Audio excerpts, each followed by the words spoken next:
அன்பான உறவுகளுக்கு வணக்கங்க. இப்ப கரெக்ட்டா முத்து என்ட்ரி ஆகுறாங்க. மனோஜ் பார்க்குறாங்க. பார்த்துட்டு அப்படியே ஈரக்கொலையே நடுங்கி போயிருதுங்க மனுஷனுக்கு. சும்மாவே பயந்தாங்கோலி.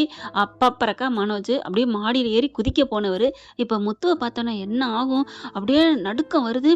ஐய்யய்யோ! இப்ப நல்லா மாட்டிக்கிட்டோமே! முத்து உள்ளார வந்தோன்னே, எனக்கு அப்பவே தோணுச்சுடா. எனக்கு தோணுச்சு அப்படிங்கல, "வாப்பா முத்து, என்னப்பா?" ஒண்ணும் பண்ண முடியல. வேகமா வராரு. "ஏன்டா மனோஜ், ஏன்டா ஓடுகள்ளி நாயே! உனக்கு கொஞ்சமாவது அறிவு இருக்காடா? என்னடா இப்படி ஒரு காரியம் பண்ணியிருக்கிற?" அப்படின்னு சட்டைய புடிச்சு சாத்துன்னு சாத்துறாரு. இல்லடா, அது வந்துடா. அடச்சீ! உன் மேல எவ்வளவு அம்மா நம்பிக்கை வச்சிருக்காங்க. இப்படி பண்ணிட்டியேடா!" அப்படிங்கல, என்ன போனவரு ஏதோ சவுண்ட் குடுக்குறாருன்னு எல்லாரும் உள்ளுக்க வராங்க.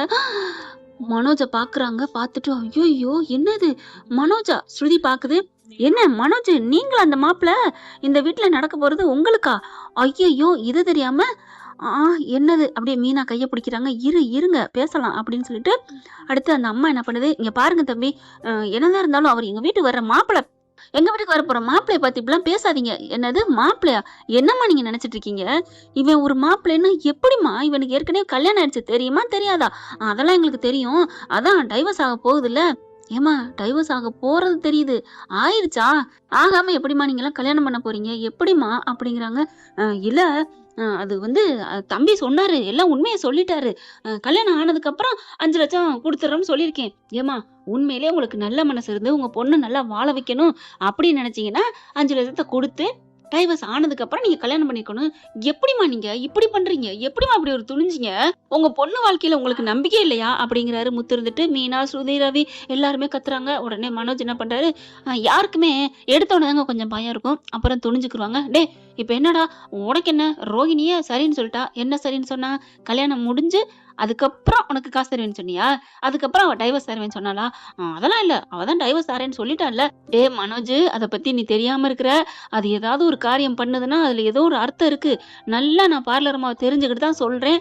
வேணான்டா, தாலி கட்டாத, கிளம்பு" அப்படிங்கிறாங்க. அங்க ரோகிணி என்ன பண்றாங்க, தள்ளியே தாங்க நிக்கிறாங்க. ஐயையோ! இவர் என்ன இப்படி பண்றாரு? இந்த முத்து பயலுக்கு ஒண்ணுமே அறிவில்ல. நம்மள எதா இருந்தாலும் மாட்டி விட்டுக்கிட்டே இருக்கானே! ஐயோ! போச்சே அப்படின்னு ரோகிணி நெனச்சுட்டு இருக்குங்க. எப்படியாவது அதாவது தாலி கட்ட போறான்னு சொல்லிட்டு, "எனக்கு வாழ்க்கை குடுக்குறியா? இல்ல போலீஸ்ல புடிச்சு குடுக்கவா?" அப்படிங்கிற ஒரு எவிடன்ஸ கலெக்ட் பண்ண தாங்க ரெடியா நின்னுகிட்டு இருக்கு ரோகிணி. ஆனா அது தெரியாம இவங்க குட்டைய கிளப்பிருச்சுங்களா? அந்த அம்மா இருந்துட்டு, "இங்க பாருப்பா தம்பி, எதா இருந்தாலும் கல்யாணம் முடியட்டும்." "அம்மா, நீங்க என்ன நெனச்சுட்டீங்க? இதே மேக்கப் போட வந்துச்சே, அந்த பொண்ணு இங்க தாம்மா இருக்கு. அதுதான் இவங்களோட பொண்டாட்டி." "என்னது? அவங்க தான் இவங்க பொண்டாட்டியா? என்ன சொல்றீங்க? எங்க அவங்க?" "அவங்க மாடியில தான் இருக்காங்க." "மாடியில இருக்காங்களா? ஐய்யய்யோ! அப்போ தெரியல. நீ இரும்மா, காசு கொண்டு வரேன்ட்டு வந்தேன். ஆனா அந்த பொண்ணு அங்கேயே இருக்கும் போல இருக்கே. இப்ப என்ன பண்றது?" அப்படிங்கிறாங்க. போச்சா? டேய், கண்டிப்பா நீ நீ செரதான்டா, களிதான்டா, சிக்கனடா. இங்க பாரு, அப்படிலாம் இல்ல." அப்படிங்கிறாங்க. "அம்மா, நான் சொல்றத கேளுங்க. உங்க பொண்ணு நல்லா இருக்கணும். இவன் நேர்மையானவனே இல்ல." "டேய் முத்து, என்னடா நினைக்கிற? டேய் டேய் டேய், அடங்குடா." அப்படின்னு சொல்லிட்டு, "இங்க பாருங்க, இவன் எங்க அப்பா வீட்டு காசு எடுத்துட்டு ஓடி போனவன். அதுக்கப்புறம் கொஞ்சம் நஞ்சது ஃப்ராடு பண்ணல. ஒரு பொண்ண கல்யாணம் பண்ணிட்டு வந்தான். பெரிய மலேசியா பணக்காரி அப்படி இப்படின்னு பண்ணா, அது ஒரு ஃப்ராடா போச்சு. அதுக்கப்புறம் பார்த்தீங்கன்னா, அந்த பொம்பள 30,00,000 குடுத்தா. அதையும் அப்படியே ஆட்டைய போட்டான். அதுக்கப்புறம் ஒரு வீடு வாங்குனான். அந்த காசும் போச்சு. இப்ப 45,00,000 நான் கஷ்டப்பட்டு பண்ணேம்மா. இவன் சுய புத்தியே இல்லம்மா. இவனுக்கு கட்டி குடுத்து, உங்க பொண்ணே சின்ன குழந்தை மாரி இருக்கு. வேணாமான்னு சொல்ல, அப்படியே பார்க்குறாங்க அந்த அம்மா. "என்ன தம்பி சொல்றீங்க? இவ்வளவு இவர்கிட்ட ஃபால்ட் இருக்கா?" "அம்மா, எனக்கு அதெல்லாம் ஆன்டி, என்ட்ட ஃபால்ட்லாம் இல்ல. நான் அறிவாளி. நான் எவ்வளோ படிப்பு படிச்சிருக்கேன் தெரியுமா? இந்த பார்றா, படிப்புன்னு பேசாதடா. படிப்ப பத்தி பேசாதடா. கூமுட்ட அப்படின்னு அடிக்கிறாங்க. இங்க பாருங்க, இவன் வந்து டேஞ்சரான ஆளு. வீட்ல பெத்த தாய், எங்க அம்மா எங்கள விட இவன் மேல உயிரா இருந்துச்சு அப்படின்னு எடுத்து சொல்றாங்க.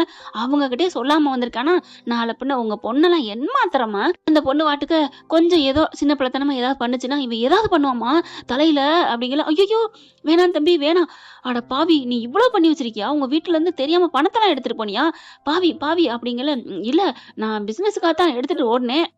பிசினஸ்க்காக போனியா? இன்னொரு பொண்ணோட ஓடுனேம்மா. அந்த பொண்ணு இவன கழட்டி விட்டு போயிருச்சும்மா." அப்படின்னு சொல்ல, செம்ம காண்டாகுறாங்க. போட்டு சாத்துன்னு சாத்துறாங்க. "பாவி, துரோகி" அப்படின்னு மனோஜ வச்சு செய்றாங்க. "டேய் மனோஜ், முத்து, ஏன்டா இப்படி பண்ற?" அப்படின்னு கத்துறாங்க. அங்க இருக்கிற ஜீவாவும், சந்தோஷம் என்ன பண்றாங்க, "ஏய் எஸ் ஆயிரு" அப்படின்னு 2 எஸ் ஆகுதுங்க. இந்த சோசியக்காரரும் எஸ் ஆகுதுங்க. போட்டு சாத்துன்னு சாத்த, முத்து, மீனா 4 பேரும் விட்டு குடுக்கலங்க. என்ன பண்றது? "அம்மா போதும். அவன் பண்ண தப்ப நாங்க எடுத்து சொல்லிட்டோம். நீங்களும் திருந்திக்கிட்டீங்க. இப்ப என்ன, தாலி கட்ட சொல்லப் போறீங்களா?" இல்ல, எனக்கு இனிமே என் பொண்ணுக்கு இவன தாலி கட்ட விட மாட்டேன். சம்மதம் இல்ல. இவன கூட்டிட்டு போங்க. இல்லன்னா நான் போலீஸ்ல கம்ப்ளைண்ட் பண்ணிருவேன்." இங்க பாருங்க எதுக்குங்க நீங்க கம்ப்ளைண்ட் பண்றீங்க அப்படின்னு மீனா சொல்றாங்க. இல்ல என் பொண்ணு கழுத்துல என்ன என்ன உங்க பொண்ணு கழுத்துல ஏற்கனவே கல்யாணம் ஆயிடுச்சு சொல்லித்தானே பண்ணாரு. ரொம்பலாம் பேசாதீங்கம்மா அப்படின்னு சொல்ல மனோஜ் பாக்குறாரு. என்னது இவ்வளவு நல்லவளா இருக்கா அந்த மீனா, நமக்காக பேசுறாளே, நல்ல வேளை மீனா பேசுனதுனால நம்ம அடிக்கிறது தப்பிச்சோம் அப்படின்னு ரொம்ப பெருமையா நினைக்கிறாரு. ஆனா அடி ஏற்கனவே விழுந்துருச்சு. டேய் வாடா ஓடுகாலி அப்படிங்கல ரோஹிணியை தேடி பாக்குறாங்க, காணோம். பார்த்தா எங்க எங்கன்னு மேல பாக்குறாங்க. கரெக்டா தூரத்துல ஒரு ஓரத்துல நின்னுகிட்டு வீடியோ எடுத்துக்கிட்டு இருக்குங்க. வாம்மா பார்லர் அம்மா அப்படின்னு புடிச்சு இழுக்க, அது வந்து முத்து ஒண்ணும் இல்ல. என்னம்மா? அதான் நான் பார்த்தேன். எப்புட்றா எலி வந்து வீட்டுக்குள்ள வந்து நெல் மூட்டைய கொதறாம போகுமா அப்படின்னு நினைச்சேன். கரெக்டா அந்த எலி வேலைய காமிச்சிருச்சுல அப்படிங்கல மனோஜ் பாக்குறாங்க. ரோஹிணி இப்ப நீ வீடியோவ எடுத்த, இத வச்சு நீ என்ன பண்ண போற? அது இல்ல, அது வந்து நான் அப்படிங்கல, டேய் இது கூட உனக்கு தெரியலையாடா அறிவு கெட்டவனே, நீ இப்படித்தான்டா உனக்கு வேணும் அப்படின்னு சொல்லிட்டு உன்னை கம்ப்ளைண்ட் பண்ணி உள்ளறதுல தாண்டா எல்லாம் பண்ணிருக்கு. அடிச்சு நீலாம் மனுஷியா அப்படின்னு ரோஹிணி ஒரு அரை அறைய உடனே முத்து மனோஜை பிடிக்கிறாரு. டேய் நீ பண்ண தப்புக்கு அவங்க ஏன்டா அடிக்கிற? பார்லர் அம்மா பண்ணதுல ஒன்றும் தப்பு இல்ல. அதை அப்படி பண்ணாட்டினா தான் அதை பத்தி நம்ம திட்டணும். அதோட குணமே அதானே. முத்து என்ன அப்படிங்கல, அடங்குமா 5 லட்சம் கொடுத்தா போதும்னு சொன்ன, இப்ப ஏன் எவிடன்ஸ் கால் பண்ற? அப்போ அவர் பண்ணது மட்டும் சரியா? அவன் பண்ணது சரியில்லைன்னு தானே ஒரு கல்யாணத்தை நிறுத்தி வச்சிருக்கேன். அப்புறம் என்ன என்கிட்ட வந்து பேசுறியா? நாங்க எப்பவுமே நியாயவாதிங்க அப்படின்னு முத்து சொல்ல, உடனே ஸ்ருதி வந்துட்டு முத்து நாங்களும் தான். நானும் தானே. மீனா வந்துட்டு சரி நீனும் தாமா அப்படிங்கிறார். மீனா சொல்லங்காட்டிலுமே முத்து இருந்துட்டு நீங்க தான் மீனா பேசாம இருக்கியா? ஓகே ஓகே அப்படிங்கிறாங்க. அதுக்கப்புறம் டேய் மனோஜ் என்னடா பண்ண போற? நான் எப்படியாவது 5 லட்சத்தை கொடுத்துறேன். ரோஹிணி பாக்குது. என்னது 5 லட்சத்தை கொடுத்தா நான் போயிருவேனா? ஏன் கல்யாணம் பண்ண வந்துட்டீல, இங்க கல்யாணம் நடந்ததை நான் கம்ப்ளைண்ட் பண்ணுவேன். ஆதாரம் இருக்கா? இதோ இருக்கே அப்படின்னு பாக்குறாங்க. எங்கம்மா தாலி கட்டினானா? கட்டலைல. நீங்க வந்து இப்ப தடுத்ததுனால நின்னுச்சு, இல்லைன்னா கட்டத்தானே போயிருப்பாரு. சரி இதுக்கெல்லாம் ஒண்ணு என்னம்மா நீ தீய கொண்டாந்து காமிச்சேன் அப்படின்னு சொன்னா இதாயிருமா? பத்த வச்சா தானமா நெருப்பாகும். அந்த மாதிரிதான் நீ வாய் மூடிட்டு கிளம்பு. ஐயோ அப்ப ஒண்ணும் பண்ண முடியாதா? இல்ல நான் இதை வச்சே காமிப்பேன், நான் வந்து தடுத்ததுனாலன்னு சொல்லி போலீஸ்ல சொல்லுவேன். ஓ அப்படியா அப்படின்னு சொல்லிட்டு இருக்கே, அந்த போலீஸே வர்றாங்களே அப்படின்னு முத்து சொல்றாங்க. எங்க எங்க போலீஸ் அப்படிங்கிற படார்னு போனை புடிங்கிறாரு. புடிங்கிட்டு இப்ப என்ன பண்ண போற சொல்லு, என்ன பண்ண போற? இப்ப ஒண்ணும் பண்ண முடியாது, போனு எங்க கையில போதுமா அப்படிங்கிறாங்க. பாருங்க முத்து கொடுத்துருங்க, நானே ஏற்கனவே எல்லாம் போச்சேன்னு நிக்கிறேன். நீ போச்சுன்னா அவனு தான் எல்லாம் போச்சு நிக்கிறான். ஆமா ஆமா ரோஹிணி எனக்கும் தான் போச்சு, பணக்கார வாழ்க்கை போச்சு. டே முத்து அந்த போனை கொடுத்துறாதடா, அடி பாவி பாவி நீ இப்படி இருப்பேன் நான் நினைக்கவே இல்லடி அப்படின்னு ரோஹிணியை பிடிச்சி திட்டுறாரு. அதுக்கப்புறம் போனை கொடு முத்து, நான் ஒன்னும் செய்யல முத்து. ஸ்ருதிட்ட கொடுக்குறாங்க. இங்க பாரு இது எத்தனை இருந்து உள்ளுக்க போய் எடுக்க முடியுமோ எல்லாத்தையும் அழிச்சிரு அப்படிங்கிறாங்க. ஏன் முத்து போனே தூக்கிட்டு போயிருவோமே, வேணா வேற போன் கொடுத்துக்குவோம், அதுவும் நல்லா இருக்கே. இங்க பாரு என்ன நிறைய பேர் கான்டாக்ட் அதுல இருக்கு, என் பொழப்புல மண்ணலி போட்டுறாதீங்க அப்படின்னு மீனா பாக்குறாங்க. எங்க பாவங்க போயிட்டு போகுது, அவங்க பொழப்புல மண்ணலி போட வேணாம் கொடுத்துருங்க அப்படிங்கிற எல்லாத்தையும் அழிச்சிடுறாங்க. ஃபுல்லா வாஷ் அவுட் பண்ற மாதிரி பண்ணிட்டு இந்தா வச்சுக்கோ, கான்டாக்ட் நம்பர் மட்டும் அவன்கிட்ட இருக்கு அப்படிங்கல. பாவீங்களா எல்லாம் போச்சே. ஏய் உங்களை நான் விட மாட்டேன், நீ ஏய் விட மாட்டேனாலும் சரி, சரி இல்ல பி விட மாட்டேன்னு சொன்னாலும் சரி, எது சொன்னாலும் சரி ஒன்றும் பண்ண முடியாது அப்படின்னு சொல்ல மனோஜ் பார்க்குறான். ஏன்டா நிற்கிற வாடா பப்பா மனோஜ், அந்த பேர் அப்படி சொல்லாதடா. ஏன்பா நீ தான் கோடி கோடியா கொட்டுன்னு சொன்னி அந்த பேரை சொன்னா, எங்க அவங்கள காணோம், அவங்க ஓடி போய் 300 நாளாச்சு அப்படின்னு முத்து மீனா சொல்ல, அட பாவீங்களா எல்லாம் துரோகிங்களா? என்னடா மனோஜ் இன்னும் நீ திருந்தவே மாட்டியாடா? கிளம்பு வா வீட்டுக்கு. இல்ல அம்மா அடிக்கும், அடிக்கும் வாடா. பிடிச்சி இழுத்துக்கிட்டு போறாங்க. தரன்னு வீட்டுக்குள்ள போயில அப்படியே குடுமையோட பிடிச்சு கொண்டாந்து அப்படியே அவங்க விஜயா காலில் தள்ள, டேய் எம்பளி ஏன்டா இப்படிலாம் பண்றீங்க அப்படிங்கல. அண்ணாமலையும் ஆமாடா முத்து காலில் ஏன்டா நல்லபடியா பேசிட்டு போனா, பாவண்டா திருந்தவனா பிடிச்சி ஏன்டா இப்படிலாம் பண்றீங்க அப்படிங்கிறாங்க. அப்பா திருந்தனவனா, அவன் கதையை கொஞ்சம் கேளுங்க எல்லாம் சரியா போகும் அப்படின்னு சொல்ல, என்ன சொல்றது அப்படிங்கிறாங்க. அப்படியா இந்தாங்க இத பாருங்க அப்படின்னு சொல்ல மொபைல பாக்குறாங்க. ஆடி போறாங்க. டேய் இது எப்படிடா உனக்கு, அப்ப நீ எடுத்தியாடா துரோகி அப்படின்னு சொல்ல, உடனே ஸ்ருதி பாக்குறாங்க. அதெல்லாம் ஒண்ணும் இல்ல, அதை நான் தான் முத்து போனுக்கு ஃபார்வர்ட் பண்ணேன். பாவி நீங்களாம் நல்லவங்க நினைச்சா இப்படி பண்ணிருக்கீங்களே. என்னம்மா நல்லவங்கன்னு உன்னே நம்பி நாங்க களத்துல இறங்க முடியுமா என்ன? நீ அப்படியே அம்மா கிட்ட போய் அம்மா அம்மா அப்படின்னு சேலை முந்தானே பிடிச்சிக்கிட்டு, இவங்க தாம்மா என் மேல பழி போடுறாங்க, என் ஃப்ரெண்டுக்கு தாம்மா கல்யாணத்துக்கு போனேன் அப்படியே நீ அடிச்சு சொல்லுவடா. ஆமால இப்படி ஒரு ஐடியா பண்ணிருக்கலாம்ல. பத்தியா பத்தியா உன் குறுக்கு புத்தி போகுது. ஒன்னும் பண்ண முடியாதுடா, உன்னை பத்தி நாங்க நல்லா தெரிஞ்சு வச்சிருக்கோம், பார்லரமாவே தெரிஞ்சு வச்சிருக்கோம், இத்தனை வருஷம் அவங்க கூட இருக்கோம், எப்படிடா அப்படின்னு சொல்லி, டே வாய மூடுங்கடா. விஜயா பாக்குது. ஏண்டா படுபாவி இப்படியாடா பண்ண, அப்ப உன் கல்யாணத்துக்கு தான் போனியா?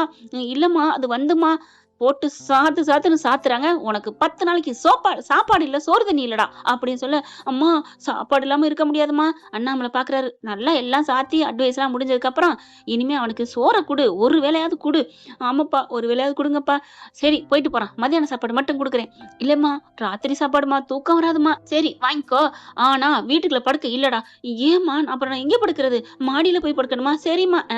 மாடியாவது கேடியாவது, இந்த செருப்பு போடுற இடம் இருக்குல்ல, அந்த வராண்டாவுல நீ படுக்கணும்." "அம்மா, அப்ப நீங்கலாம் போவீங்களே, எப்படிம்மா போவீங்க?" "எப்படி போணுமா? இங்க வா." அப்படின்னு தரன்னு இழுத்துட்டு போய் படுக்க வச்சு, அப்படியே ஜம்ப் பண்ணி காமிக்கிறாரு முத்து. "போதுமா? இப்படி தான்டா நாங்க போவோம். என்ன மீனா, நீ வா ஜம்ப் பண்ணு." அப்படிங்கல. மீனாவும் ஜம்ப் பண்ண, ஸ்ருதி இருந்துட்டு, "நானும் வரேன் முத்து." அப்படின்னு எல்லாம் ஜம்ப் பண்ணி விளையாடுறாங்க. விஜயா பாக்குது, நம்ம யார நல்லா வளர்த்தோமோ, இப்படி எள்ளி நகையாடுறாங்களே, யானை படுத்தா என்னென்னமோ சொல்லுவாங்களே. அண்ணாமலை பாக்குறாரு, "இதுல யாரு யானை? இதுல யாரு எள்ளி நகையாடுறது?" "ஒண்ணும் இல்லங்க. நான் ஒண்ணும் சொல்லல." அப்படின்னு தலையில துணிய போட்ட மாரி உட்கார்றாங்க. என்ன ஃப்ரெண்ட், இதுல என்ன சொல்லலாம் இந்த கதையிலருந்து கருத்துன்னு நீங்க தெரிஞ்சா கமெண்ட்ஸ்ல சொல்லிருங்க. எனக்கு என்னமோ பேராசை பெருநஷ்டம் அப்படின்னு தான் தோணுது. கரெக்ட்டா இருக்காங்க? கரெக்ட்டா இருந்துச்சுன்னா கரெக்ட்ன்னு கமெண்ட்ஸ்ல சொல்லி உங்க பொண்ணான கையால ஒரு லைக்க போட்டு சப்ஸ்கிரைப் பண்ணி ஆதரவு குடுங்க அன்பு உறவுகளே. Thank you friends.